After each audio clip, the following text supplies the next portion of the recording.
पहली बड़ी खबर की ओर आपको लिए चलते हैं और ये खबर है बांग्लादेश से जुड़ी हुई।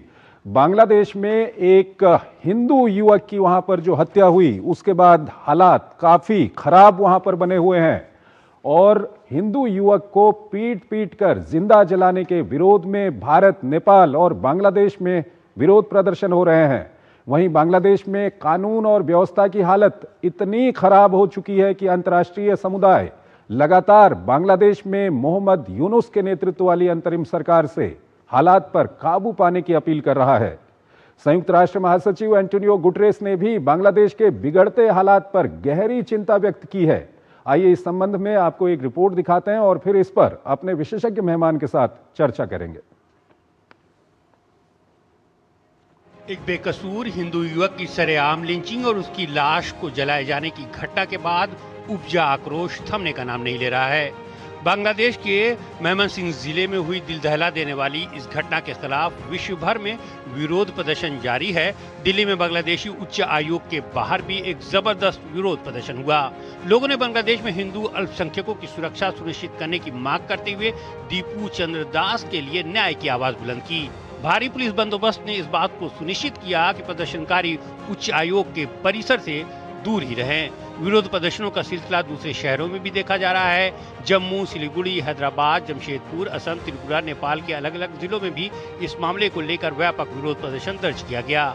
बांग्लादेश की राजधानी ढाका में भी अल्पसंख्यक हिंदू समुदाय न्याय की गुहार लगा रहा है। इस बीच यूनुस प्रशासन कोई ठोस कदम उठाने के बजाय टाल मटोल का रवैया अपनाए हुए है। जानकारों का कहना है कि यूनुस प्रशासन की इन्हीं हरकतों ने कट्टरपंथी तत्वों को बेलगाम कर दिया है। इस बीच अंतर्राष्ट्रीय समुदाय भी यूनुस प्रशासन से हालात को नियंत्रित करने का आह्वान कर रहा है। ढाका में तैनात रूस के राजदूत ने अंतरिम सरकार को चेताया है कि उसे जितनी जल्दी संभव हो भारत के साथ रिश्तों को सामान्य करने पर ध्यान देना चाहिए। रूसी राजदूत ने बांग्लादेश के मुक्ति संग्राम में भारत की केंद्रीय भूमिका की याद दिलाई। वहीं संयुक्त राष्ट्र महासचिव एंटोनियो गुटरेस ने बांग्लादेश के बिगड़ते हालात पर गहरी चिंता व्यक्त की है। उन्होंने हाल के हमलों और हिंदुओं की लिंचिंग पर चिंता व्यक्त करते हुए अल्पसंख्यकों की सुरक्षा सुनिश्चित करने पर जोर दिया। इस बीच बांग्लादेश की मुख्य विपक्षी पार्टी बीएनपी ने कहा है कि अंतरिम सरकार की विफलता के कारण ही बांग्लादेश में कानून व्यवस्था की स्थिति लगातार बिगड़ती जा रही है। उधर इनकलाब मंच के बिगड़ते बोल पर पलटवार करते हुए यूनुस ने फिर दोहराया है कि चुनाव निर्धारित समय पर ही होंगे। इससे पहले इनकलाब मंच ने हादी को न्याय नहीं मिलने तक चुनाव नहीं कराए जाने की धमकी दी थी।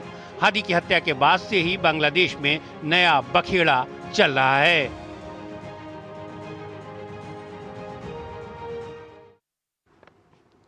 और आइए इस मुद्दे पर हम बात करेंगे। हमारे साथ हमारे विशेष मेहमान मौजूद हैं। संजय भारद्वाज हमारे साथ मौजूद हैं, उनसे हम बातचीत करेंगे। जेएनयू से हैं और विदेशी मामलों के जानकार हैं। संजय भारद्वाज जी, बहुत बहुत स्वागत है आपका हमारे इस कार्यक्रम में।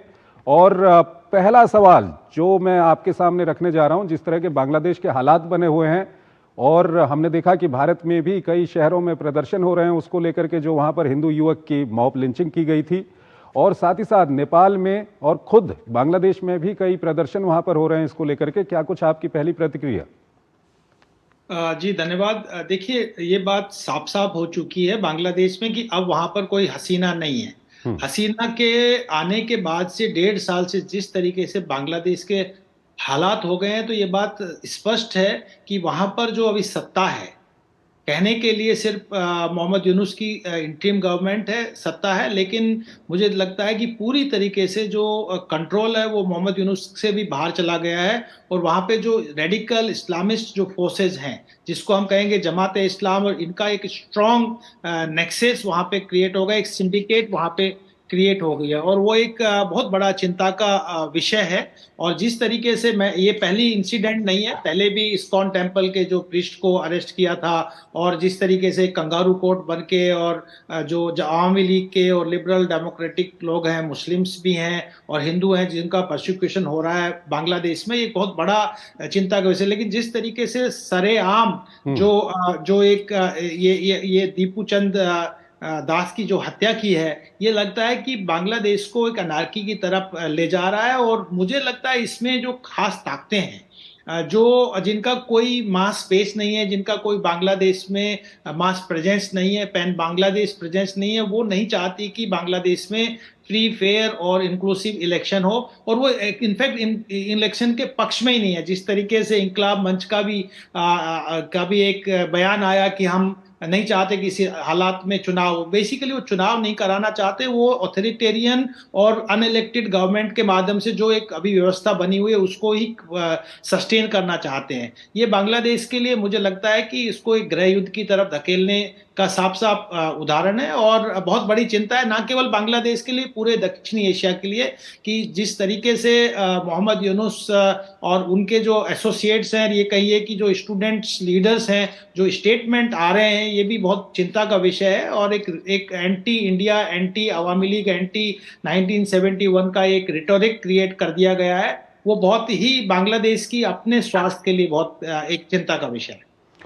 संजय जी, इस सब के बीच सवाल ये भी आता है कि दीपू दास की मॉब लिंचिंग हो या वहाँ पर 2 छात्र नेताओं को वहाँ पर गोली मार दी गई, इसके बाद हम देख रहे हैं कि दुनिया के विभिन्न देशों के जो राजदूत हैं या विभिन्न देशों की तरफ से बांग्लादेश को लेकर के प्रतिक्रिया दी जा रही है, और यूनाइटेड नेशन के जो महासचिव हैं उन्होंने चिंता भी जताई है।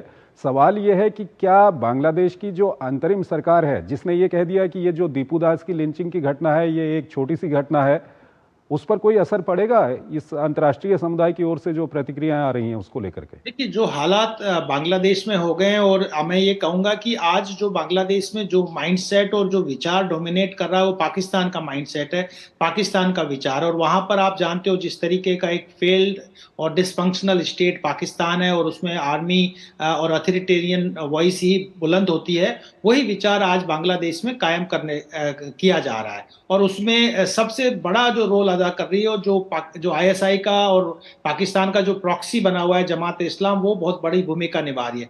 मुझे लगता है कि भारत सहित बाकी सभी देशों को इस इश्यू को बहुत डिप्लोमेटिकली इसको डील करना चाहिए, और बहुत ज्यादा कोहर्सिव मीन्स के माध्यम से नहीं किया जा सकता, क्योंकि ये जो लोग हैं जिन्होंने सत्ता को हथियार लिया है, और जो वो उनकी संख्या बांग्लादेश में बहुत ज्यादा नहीं है। आज भी अगर फ्री फेयर इंक्लूसिव चुनाव होते हैं तो इनको कोई जनता, कोई बांग्लादेश के लोग इनको कोई समर्थन देने वाले नहीं है। तो ये जो स्टेटमेंट आया है, चाहे UN सेक्रेटरी जनरल से आए हों या बाकी जो एम्बेसडर, रशिया के जो एम्बेसडर ने भी स्टेटमेंट दिया है, तो इसमें साफ साफ इंडिकेशन है कि एक वहां पे शांति की बात की जाए, माइनॉरिटीज के प्रोसिक्यूशन को रोका जाए, और बिल्कुल फ्री फेयर इंक्लूसिव चुनाव हो, ताकि एक डेमोक्रेटिक गवर्नमेंट बांग्लादेश में आए और बांग्लादेश को एक राजनीतिक स्थायित्व मिले। लेकिन जिस तरह के हालात बने हुए हैं, अवामी लीग कहीं चुनाव में नहीं है, और यहाँ पर अभी जिस तरह के हालात देखे जा रहे हैं, 2 छात्र नेताओं को गोली मार दी गई,